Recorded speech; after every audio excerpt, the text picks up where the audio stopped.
नमस्कार दोस्तों, मैं विनोद निश्चल आपका स्वागत करता हूं। आज हम मल्टीप्लेक्सेस और प्रोड्यूसर्स के बारे में बात करेंगे, जिसमें आप जानते हैं कि हमारा फोकस छोटी और मीडियम फिल्में हैं और इन छोटी और मीडियम फिल्मों का मल्टीप्लेक्सेस के ऊपर फ्यूचर क्या है। ये एक गणित है जिसे हम लोगों को समझना है कि वो कैसे काम करता है। आप अक्सर सुनते होंगे कि एक प्रोड्यूसर फिल्म रिलीज़ करता है, मीडियम फिल्म या छोटी फिल्म, और लास्ट में जब कैलकुलेशन करता है और कलेक्शन के नाम पे वो माइनस में ही कहीं खड़ा नज़र आता है, तो हम लोग समझ नहीं पाते कि हुआ क्या है। अलग अलग तरीके की हमारी राय रहती है कि ओ हम शायद प्रमोशन कम कर किया हमने, हम अच्छी प्रमोशन करना भूल गए, या प्रॉपर फिल्म प्रमोट नहीं हुई, या डिस्ट्रीब्यूटर ने हमें वो चीज़ें नहीं दी जो वो लगता था कि हमें मिलेगा। हम एक दूसरे पे आरोप लगाकर किसी न किसी वजह से डिस्ट्रीब्यूटर अच्छी फिल्म नहीं है ऐसी कोई चीज़ बोलकर, तो ये सब चीज़ें एक कॉन्फ्लिक्ट में आकर खड़ी हो जाती हैं। हम अगर गणित समझ लें इसका, तो थोड़ा सबके लिए आसान होगा कि एक्चुअल में होता क्या है, ये वर्क कैसे करता है। आप जैसे अभी जानते हैं कि जितनी भी नेशनल चेन 4 हैं हमारी फिल्म इंडस्ट्री के अंदर, एग्जीबिटर जो हैं, पीवीआर, आइनॉक्स, सिनेपोलिस, कार्निवाल। इन 4 के अलावा और भी बड़ी चेन है, लेकिन उन्हें नेशनल चेन में अभी काउंट नहीं करते। जैसे गोल्ड है, उनकी करीब 80 प्रॉपर्टीज़ हैं। 3 या 4 अगर ऑडी भी लगाएं तो 300 साढ़े 300 ऑडी होंगी उनकी। पीवीआर की ऑल इंडिया में चेन है, तो इसलिए वो नेशनल चेन काउंट होती है। ऐसी आइनॉक्स है, सिनेपोलिस है, कार्निवाल है। इन सब की 120 से लेकर 140 के बीच में प्रॉपर्टी हैं ऑल इंडिया में।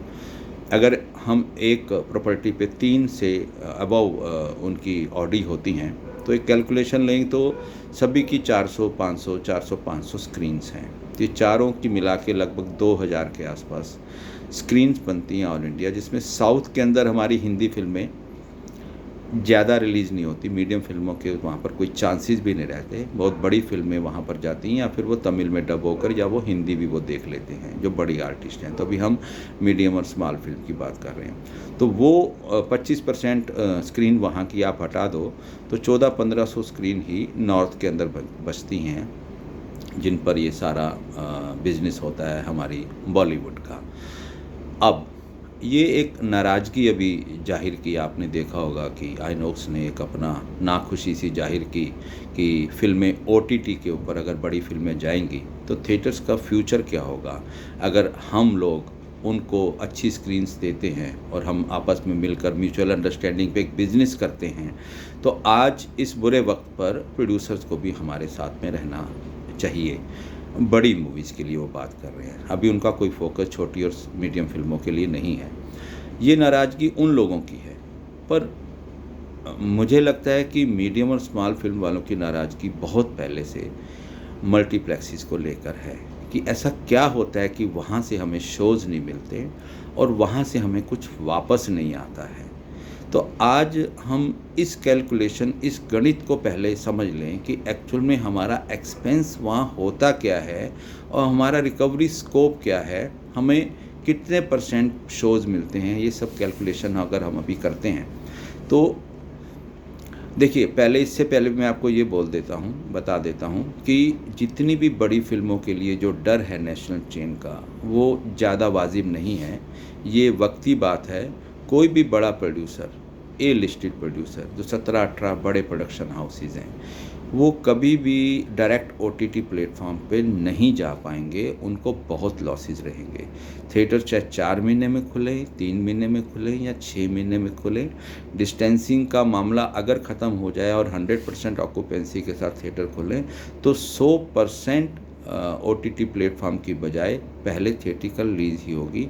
बट ये देखना है कि कब तक थिएटर्स जिंदा रह जाएं, वो इतने बैकलॉग्स में ना चले जाएं कि शायद उसको प्रॉपरली शुरू ना कर पाएँ। लेकिन मुझे लगता है फिर भी ये ज़िंदा रहेंगे, क्योंकि ये एक ऐसा बैलेंस है थिएटर्स का और डिजिटल प्लेटफॉर्म का कि डिजिटल प्लेटफॉर्म पूरी फिल्म की प्रोडक्शन की कॉस्ट और उसके प्रॉफिट को बेयर नहीं कर सकता, क्योंकि बहुत सारा पैसा पहले थिएटर से आता है और थिएटर पे आने के लिए प्रमोशन होता है, तो उसी प्रमोशन का फ़ायदा उठाकर और थिएटर की कलेक्शन देखते हुए ही डिजिटल प्लेटफॉर्म अपनी एक वैल्यू निर्धारित करता है फिल्मों के लिए और वही पैसा वो उन लोगों को देता है। फॉर एग्ज़ाम्पल कि अगर एक आइडिया लगता है गैस की बहुत बड़ी फिल्म है, 100 करोड़ रुपया वो कमा ही लेगी नेट थिएटर से, ग्रॉस मतलब नेट टैक्सेस काट कर, तो उसका 50% का वैल्यू डिजिटल दे देता है, तो प्रोड्यूसर भी खुश और उसका भी पैसा रिकवर हो जाता है। अगर यही 100 और 50 150 करोड़ पूरा का पूरा अगर डिजिटल प्लेटफॉर्म से मांगा जाएगा तो शायद वो किसी फिल्म के लिए दे दे, बट वो सभी फिल्मों के लिए डील तो बिल्कुल नहीं करेगा। और अगर खुदा ना खास्ता ऐसा हो गया कि थिएटर्स धीरे धीरे बंद होने लगे, सिंगल ख़त्म होने लगे, मल्टीप्लेक्सेस उनको चालू ना कर पाएँ, और फिर आप ये समझ लें कि डिजिटल OTT प्लेटफॉर्म की एक किस्म से मोनोपोली हो जाएगी, या तो बहुत से प्लेटफॉर्म आ जाएंगे, उनका एक कंपटीशन होगा।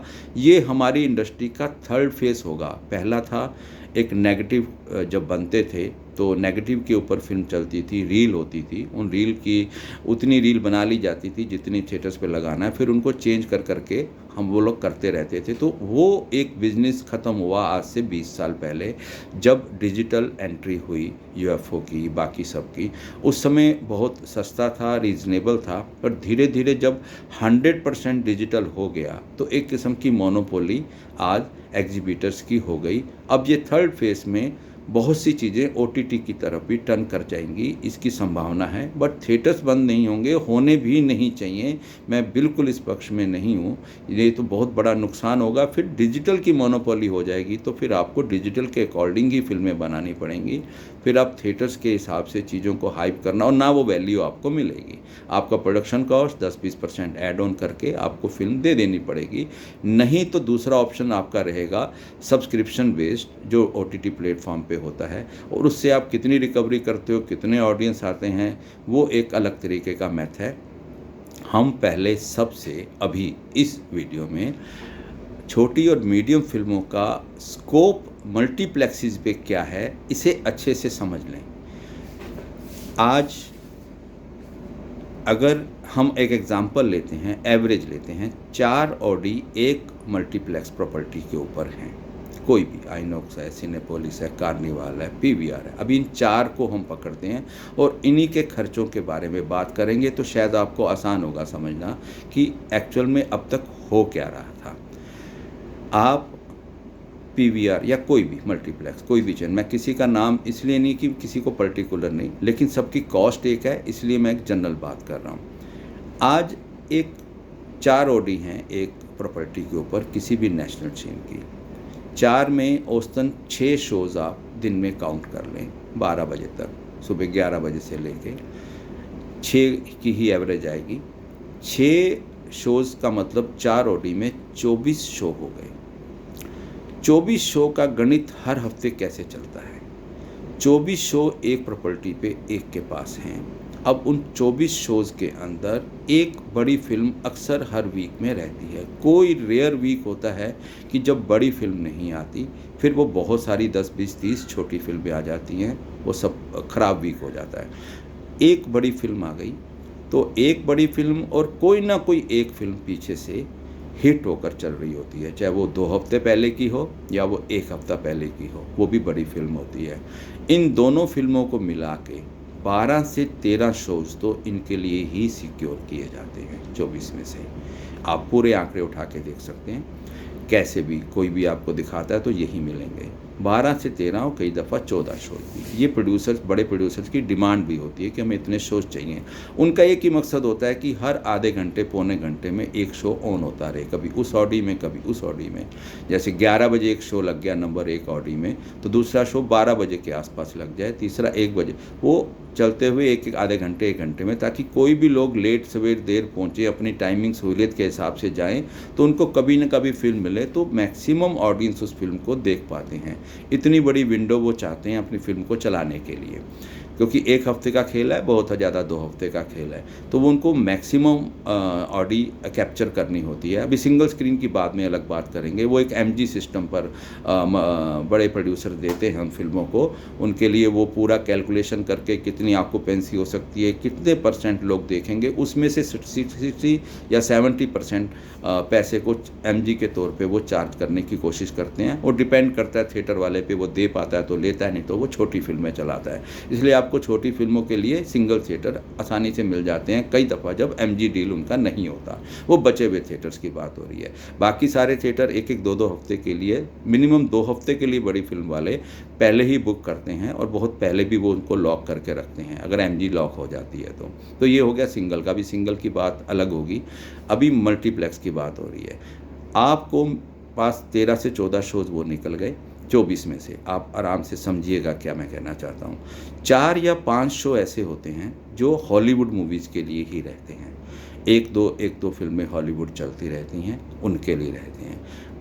ओवरऑल 3, 4 या 5, बहुत हो गया 4 या 5 तक शोज़ को ओपन रखा जाता है लास्ट मोमेंट की प्रोग्रामिंग के लिए। सबसे बड़ा प्रॉब्लम मीडियम फिल्मों को ही लेते हैं, छोटी तो बहुत छोटी हो गई, मीडियम फिल्मों को भी लेते हैं। उनका सबसे बड़ा प्रॉब्लम होता है कि वो 4 या 5 शो में से उनको शोज़ चाहिए होते हैं।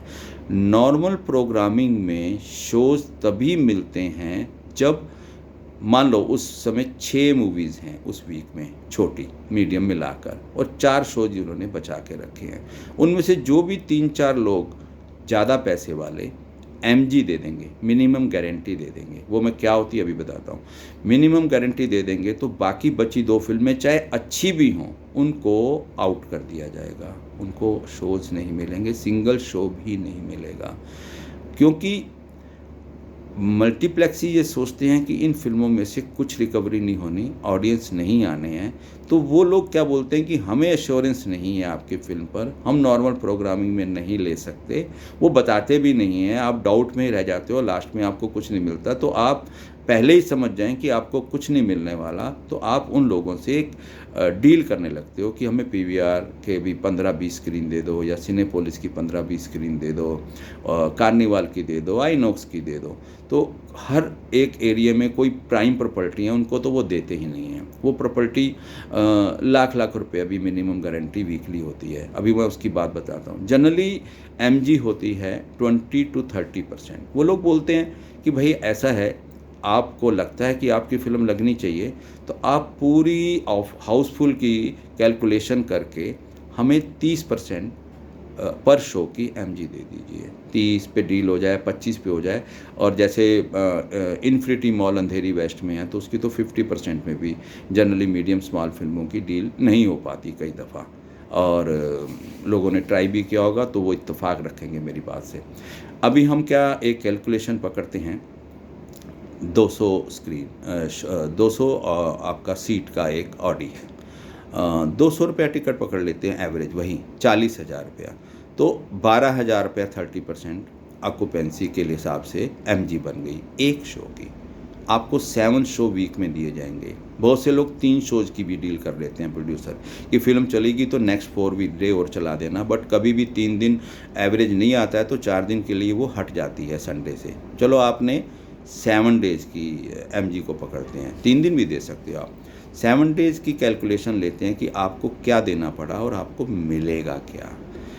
देखिए, आपको 12,000 के हिसाब से 7 दिन का 84,000 रुपया एमजी देना पड़ा। आपने नेगोशिएट किया, कुछ किया, आपका एक 60,000 का अमाउंट पकड़ लेते हैं। 60,000 रुपये में आपको 7 शोज़ चलाने के लिए मिले, और पर डे 1 शो, 7 दिन आपकी फ़िल्म लगी रहेगी। वो 60,000 का एमजी नहीं है एक्चुअल में, वो आपकी टिकट बाइंग है। वो आपको 60,000 रुपये की टिकट फाड़ के दे देंगे।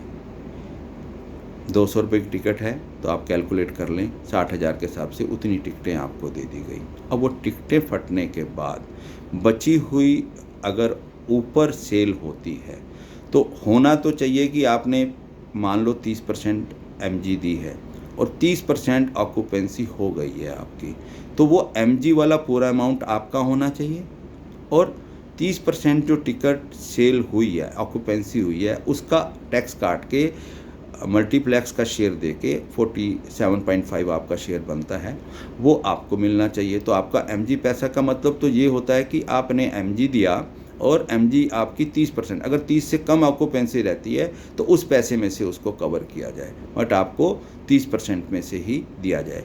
कई बार शायद शुरू में ऐसा हुआ होगा, लेकिन अब क्या हो रहा है कि 30% आपका एमजी का तो आपको टिकट ही दे दिया गया। अब वो टिकट आप किसको बेचोगे ये आप जानें, फ्री में लोगों को देंगे, पास बना के देंगे, या आप काउंटर के बाहर खड़े होकर खुद बेचेंगे, ये एफर्ट जनरली हो नहीं पाता, टिकट वेस्ट होती है या फ्री में जाती है। अब 30% का टिकट का आपका शेयर आपको मिल गया, और ऊपर की जो सेल वहाँ पर हुई काउंटर पर या ऑनलाइन बुकिंग हुई अलग से, उसका आपको शेयर मिल गया। आप कैलकुलेट करके देख लें कि अगर आपके वहाँ पर 30% लोग दोबारा भी बैठ गए तो उसका भी यही कैलकुलेशन आ गया 60,000 रुपये का, और 60 और 60 120 हो गया। अगेन उस पर ओवरऑल टैक्स कटा और पूरा शेयर काटा। अगर 30% हो गया तो भी आपके पास मुश्किल से 50 या 45,000 रुपये आपके पास नेट आएगा, और आप 60,000 तो एमजी ही दे बैठे हो।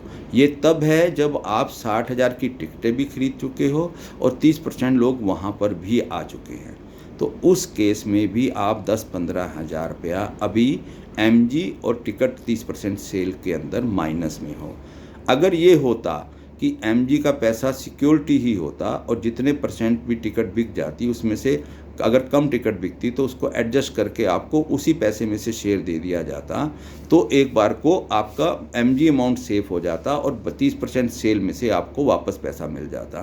तो 60,000 में से आपको करीब 24-23 हज़ार रुपया मिल जाता और एमजी का पैसा भी रिटर्न हो जाता, तो आप सेफ हो जाते। बट ऐसा एक्चुअल में होता नहीं है। तो अभी 60,000 को आप पूरा 60,000 ही कवर नहीं कर पा रहे हो। 30% टिकट बिकने के बाद भी 10 से 15 हज़ार का लॉस हो रहा है। एक तो हो गया ये लॉस आपका, आपने 30% लोगों ने फिल्म देख ली है, तब भी आप 15,000 माइनस में हो। सेकंड, जितने भी नेशनल चेन हैं इनके स्क्रैबल थिएटर्स हैं, 2K थिएटर्स हैं। 2K थिएटर्स में जो चार्ज लगता है वीपीएफ, वो 16,000 प्लस जीएसटी लगता है आपका 7 शोज़ का। मैं 7 शोज़ का ही कैलकुलेशन दे रहा हूँ, तो लगभग 18 हज़ार रुपया हो गया। 2,500 plus GST content delivery charge लगता है, डिस्ट्रीब्यूशन से सीडीसी चार्ज बोलते हैं। ये दोनों मिला के 21,000 रुपया आपका वीक का और एक्स्ट्रा खर्च हो गया। तो 15,000 आप वहाँ एमजी में माइनस में थे, 21,000 यहाँ पर आप माइनस में हो, आप 36,000 रुपया माइनस में हो। अब आप ये सोच सकते हैं 30% टिकट बिकने के बाद भी जो आपको थिएटर मिला है, आप 30 से 35,000 लॉस में हो पर थिएटर मल्टीप्लेक्स नेशनल चेन के अंदर। ये है हमारी मीडियम फिल्मों का कैलकुलेशन। अब इसका जो दूसरा वे था नॉर्मल प्रोग्रामिंग, उसके लिए स्पेस नहीं बचा हुआ।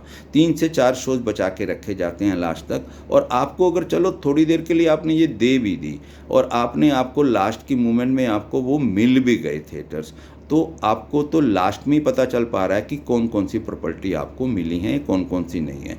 तो आप प्रमोशन कैसे करने वाले हो? नेशनल चैनल्स पे करने वाले हो, बहुत महंगे हैं, आपकी फिल्म को वो पड़ता नहीं खाएंगे। आप नॉर्मल आसपास सराउंडिंग में कुछ प्रमोट करके कुछ हाइप करने वाले हो, वो आप कर नहीं पाओगे। लास्ट मोमेंट में आपका बैनर लगेगा, लास्ट मोमेंट की चीज़ें हैं, तो आपकी फिल्म के बारे में पता ही कहाँ चलेगा।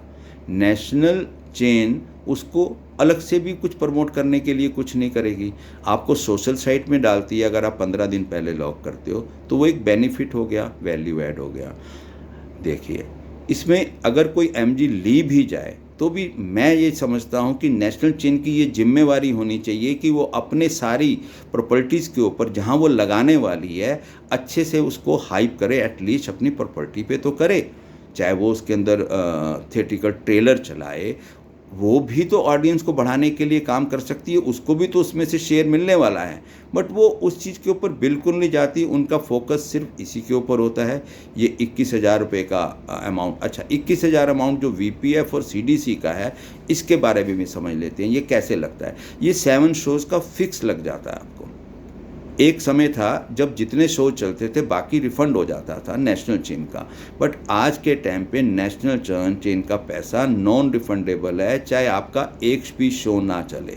तो आपका एक शो चल गया मान लो, क्योंकि ओपन कर दिया, 7 शो, 1 to 7 शो तक एक ही अमाउंट है। हालांकि यूएफओ का भी यही अमाउंट है, बट वो नॉन डीसीआई सिंगल थिएटर के लिए भी कैलकुलेशन अलग से करते हैं, तो उनके यहाँ से एक रिफंड आता है, उन पे नहीं जाते। अभी हम यूएफओ को छोड़ देते हैं, हम सिर्फ नेशनल चेन के स्क्रैबल थिएटर्स की 2K की बात कर रहे हैं। हालांकि यूएफओ के भी 2K थिएटर हैं जो सोलारिया में हैं, उनका चार्ज पर शो का है, पर वो लगाते वो भी 7 शो का, लेकिन उनका कॉस्ट कम है, वो 625 रुपये पर शो है, वो वीक का 4-4.25 हज़ार ही बनता है, वो थोड़ा सा बेनिफिशियल है। उसमें गोल्ड की स्क्रीन भी हैं और भी लोकल मल्टीप्लेक्सेस की काफ़ी उसके अंदर चेन है। But PVR, INOX, Cinepolis, carnival या तो क्यूबीसीटी से चलाते हैं या वो स्क्रैबल से चलाते हैं, और उनके चार्जेस भी अब डायरेक्ट वीपीएफ जमा होता है पीवीआर के अंदर भी और आइनॉक्स के अंदर, और बाकी अलग तरीके का अरेंजमेंट है। तो अब 21,014 35,000 पे आपने घाटा खाया, 30% एक्यूपेंसी भी हो गई, एमजी भी दी, एमजी नहीं देते हैं आप, तो आप भूल जाएं कि आपको कोई भी नॉर्मल प्रोग्रामिंग में 3-4 से ज़्यादा प्रॉपर्टी ऑल इंडिया मिलेंगी, 4 मिल जाएंगी, 5 मिल जाएंगी, या फिर कोई और अरेंजमेंट होता हो डिफरेंट किस्म का जिसके अंदर आपको ज़्यादा मिल पाएँ, उसके बारे में हम कुछ नहीं कह सकते कि वो क्या अरेंजमेंट है। वो जनरली यही होता है। तो आप ये सोच लें कि आप कहाँ खड़े हैं नेशनल चेन के अंदर। क्या इसके बारे में नेशनल चेन ने कभी सोचा है कि इन फिल्मों का क्या करें उनकी? अब ये पक्ष मैं प्रोड्यूसर का ले रहा हूँ। अभी मैं वापस नेशनल चेन का अगर पक्ष लूँ, क्योंकि मैं लेमैन की तरह आपसे बात करता हूँ, आपको दोनों चीज़ें समझनी पड़ेंगी, और फिर उसके बाद सॉल्यूशन, क्योंकि हमें जब तक प्रॉब्लम नहीं पता है तो हम सॉल्यूशन क्या करेंगे।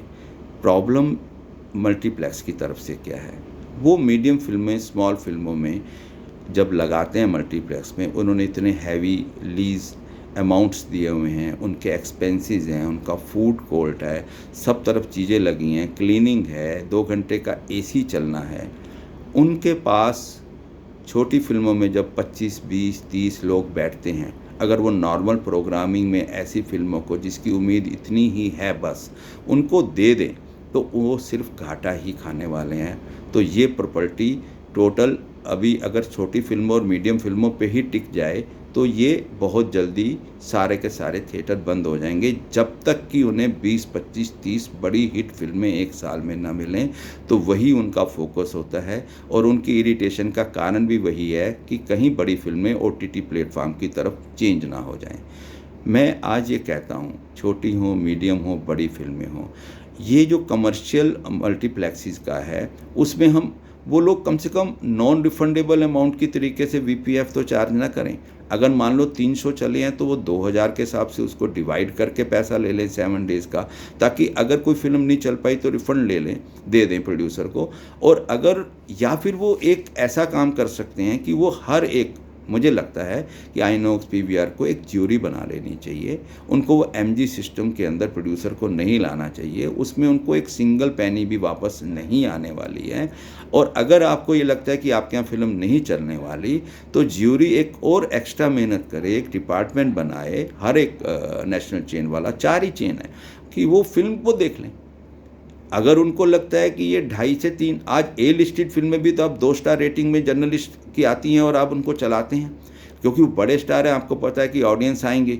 अगर आप ये प्रमोट कर दें छोटी फिल्म का, अगर वो फिल्म रियल में अच्छी है, देखो मैं ख़राब फिल्मों की बात बिल्कुल नहीं करूँगा, उन फिल्मों के लिए तो अगेन वही मारा मारी चलेगी, वो लोग अपना पैसे के जोर पे थिएटर ले लेंगे, वो एक अलग बात है। लेकिन जो अच्छी फिल्में भी तो उसी में रुई में घुन की तरह पिस जाती हैं, वो फिल्में वो देखें। अगर उनको लगता है कि 2.5 स्टार रेटिंग उनकी ज्यूरी दे रही है, 3 स्टार रेटिंग उसकी ज्यूरी दे रही है, तो उन फिल्मों को वो उसके साथ सोशल मीडिया हाइप करें, उनके 2 हफ्ते 3 हफ्ते ट्रेलर वहाँ चला दें, कुछ मल्टीप्लेक्स के अंदर उसकी ब्रांडिंग कर दें, और उसके रिवेन्यू में उनका शेयर भी है, और एक मिनिमम सा एक अमाउंट बेशक चार्ज कर लें जो बहुत ज़्यादा ना हो। जैसे पीवीआर का आप एक थिएटर एक हफ्ते का ट्रेलर चलाते हो तो 8 से 10 हज़ार रुपया चार्ज है 1 मिनट के ट्रेलर का। अब ये 10,000 भी वो अगर दे दे तो 35 का 45,000 हो जाएगा। तो इतने सारे पैसे को या तो फिल्म लगाए ही ना प्रोड्यूसर, या वो फिल्म अगर लगे तो उसके लिए ऑडियंस नहीं आ रहे हैं, प्रमोशन नहीं है, तो बहुत बड़ी प्रमोशन वो कर नहीं सकता है। तो क्यों ना मल्टीप्लेक्स वाले ही उस प्रमोशन का जिम्मा अपने यहाँ ले लें और उसकी रेटिंग के अकॉर्डिंग ही उनको 3 फिल्में हर हफ्ते चुन लें, छोटी, मीडियम, जो अच्छी हों। उनमें 2-2 शोज़ के लिए 4 में से 1 ओडी, 3 ओडी तक बेशक वो किसी को कुछ ना दें। जो आपकी 3 ओडी वाली प्रॉपर्टी हैं मत दें। अगर 4 ओडी, 5 ओडी या इससे ज़्यादा ओडी वाले आपके मल्टीप्लेक्सेस हैं तो वहाँ पर 1 ओडी रिज़र्व रख दें मीडियम स्मॉल फिल्मों को बूस्ट करने के लिए, प्रमोट करने के लिए और देखने के लिए उसमें क्या होता है। अगर कुछ माइनस जाता है तो आप पर शो के हिसाब से एक चार्ज रख लें। भई आपको 2000 या 2500 या जो भी अमाउंट आपको लगता है ये आपको देना पड़ेगा, क्योंकि आपके ज़्यादा ऑडियंस नहीं आने तो हमारे फूड भी नहीं बिकना, फूड का खर्चा भी नहीं निकलेगा, क्योंकि 20 लोग अगर पूरे फूड कोर्ट में से अगर ख़रीदारी कर रहे होंगे तो उसमें कुछ होने नहीं वाला है। अगर हाउसफुल है 80% 70% ऑक्यूपेंसी जो बड़ी फिल्मों में ही आ पाती है, तो मैं मानता हूँ कि बड़ी फिल्म से आप लोग कमा लोगे, सर्वाइव कर लोगे, छोटी फिल्मों में आपको लॉस होगा। अगर आप बराबरी में भी छोटी फिल्मों पर छूटने के बाद और बड़ी फिल्मों का वेट करते हुए कंटिन्यूटी उसमें रखते हैं तो छोटी फिल्मों का भी भला होगा, अच्छी फिल्मों का आप ज्यूरी बना लें। वापस बोलता हूँ, कुछ नया सोचें। ये वक्त एक ऐसा आ गया है यहाँ से चीज़ें अलग तरफ बढ़ने वाली हैं। ऐसा ना हो कि धीरे धीरे थिएटर्स ख़त्म हो जाएं, सिंगल थिएटर्स ख़त्म हो जाएं, मल्टीप्लेक्सेस सिर्फ बड़ी फिल्में चलाएं, छोटी फिल्मों का कैलकुलेशन उनको चलाने ना दें। छोटी फिल्मों वाले धीरे धीरे इतने कम बजट में फिल्म बनाने लगे कि वो डिजिटल के लिए ही बनाने लगे। तो हो सकता है कल को वो धीरे धीरे थिएटर को भूलना ही शुरू हो जाए। वो 25-50 लाख के बजट में ही अच्छी स्क्रिप्ट उठाएं और अपनी फिल्में बना डालें। डिजिटल के लिए वो प्रवृत्ता है और उसके अंदर वो सब्सक्रिप्शन पे भी चढ़ाने को तैयार हो जाएंगे, क्योंकि उसका 2-2.5 करोड़ बजट नहीं होगा जो उसको थिएटर पर चलाने की ज़रूरत पड़ेगी। तो उन चीज़ों को भी संभालने की एक जिम्मेवारी नेशनल चेन की है। साफ़ सुथरी अच्छी फिल्मों को वो अपने यहाँ प्रमोट करें, ये उनका पक्ष है। आप सोचिए, अगर आप, अब मैं आपको ये बोलता हूँ, प्रोड्यूसर्स को बोलता हूँ कि मान लो अगर आपने एमजी नहीं दी, आपके यहाँ पर 10-15 लोग ही बैठे, तो क्या आप समझते हैं कि एक थिएटर का खर्चा निकलेगा, एक शो का खर्चा निकलेगा, 2 घंटे का एसी का खर्चा निकलेगा? तो इस लॉस को बियर वो नहीं कर पाएंगे। वो एक ऐसा बराबर का कोई कमर्शियल बना सकते हैं, एक ऐसा अच्छा ऑफ़र बना